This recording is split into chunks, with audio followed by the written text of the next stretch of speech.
So, you want to play Mordekaiser, the Iron Revenant. In D&D, this is how I would do it. Oh, and it's not about San Uzal, so we're going to mostly build Mordekaiser as he is in League of Legends. I left the husk of mortality behind. So I first thought Mordekaiser was a human, until Riot decided to make another gacha skin, but this time with a sick-ass cinematic. He kinda looks like an orc, doesn't he? So, we're gonna go for Orc with this build, and choose the Mordekaiser's Monsters of the Multiverse, because that version is just way better, and with the relentless endurance, it really adds to the flavor of Mordekaiser coming back from the afterlife that he got denied. And if your DM allows it, getting the supernatural gift, Hollow One, from Explorer's Guide to Wildmount, is absolutely fantastic to play into the undead fantasy. I refuse to fade. Mordekaiser's power comes from his hatred of the afterlife that he was promised but denied. He swore to make the afterlife he deserved. So him basically ignoring death comes from within himself, from an oath he took, much like a paladin would. So I will definitely choose Oath of Conquest. Conquest is all about exerting your might onto the opponent and playing into the idea of creating your own realm of death. Perfection. Also, this text, Ironmongers, it's in the name. Also, the tenets work so well with a warlord like the Emperor of Death himself. They're naturally Noxian, as they're called, douse the flame of hope, rule with an iron fist, and strength above all. Also, the spells you automatically get are amazing for Morde, but we'll get into that later. At level 1 you get Divine Sense and Lay on Hands. Divine Sense helps you feel forces of powerful good and evil around you, in the shape of celestials, fiends and undead. As what Mordekaiser does is god-defying, it makes sense you can sense gods, devils, and basically your own army. You also get Lay on Hands, a bit of a good guy ability, although we are not going to use it for that. Nah, that's our healing, our W ability. At second level, we can choose a fighting style. There's two that work amazingly with Mordekaiser. Defense, to dive even deeper into the massive armor warlord guy, or great weapon fighting, to utterly decimate our enemies even harder with our Maze Nightfall. For this build, I'll go defense. This doesn't have any impact on the build itself, I just really like playing a tank like a real tank. Also at level 2, it gives you access to the most paladin thing in D&D, Divine Smite. You can expand a spell slot to deal big damage to an enemy you hit. Kinda like solo hitting an enemy with your Q in League of Legends with Mordekaiser. If you want, ask your DM to deal necrotic damage instead of radiant, to keep the undead theme more thematic. This isn't a necessity though, just some flavoring. Level 3 is where the paladin really begins to shine with the oath you take. You also get the passive ability called Divine Health, which makes you immune to disease. I also don't think an undead revenant has the ability to get sick even if he wanted to, so this works perfectly. As said before, we get to choose our oath Conquest. Conquest gives us access to these spells. And it also gives us Channel Divinity. The Channel Divinities are Conquering Presence and Guided Strike. Conquering Presence can instill fear into an enemy you can see within 30 feet of you. I mean, I'd be terrified as shit if this dude came stomping towards me with the intention to kill. This works very well with the ability we get at level 7. Guided Strike can help you hit if you think you rolled a bit too low, as it gives you a plus 10 to your attacks after you roll. Extra attack at level 5 speaks for itself. Then level 6 is another important paladin point. It's where you get your aura. Aura of Protection lets yourself or allies within 10 feet of you roll saving throws with your charisma bonus added. Level 7 adds an aura from your oath, aptly called Aura of Conquest. If a creature is frightened of you, it can't move when inside the aura. Not only that, but it also takes psychic damage equal to half your paladin level. A damage dealing aura? Does that seem familiar? At level 10 you get your third aura, Aura of Courage. In turn, with this aura, allies within your range cannot get frightened.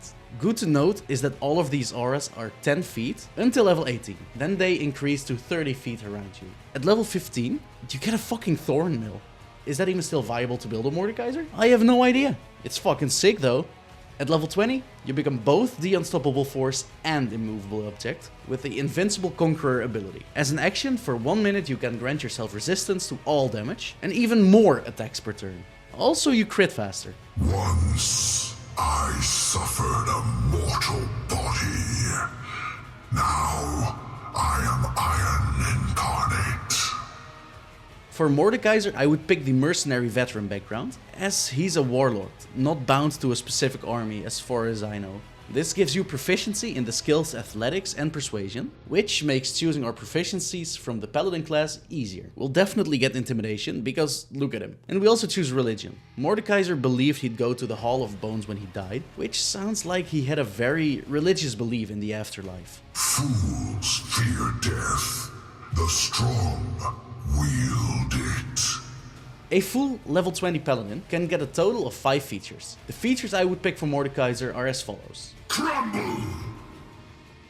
Crusher speaks for itself. I mean... Iron shatters stone. We mainly want this feat for the next one, as we pick the Storm Strike.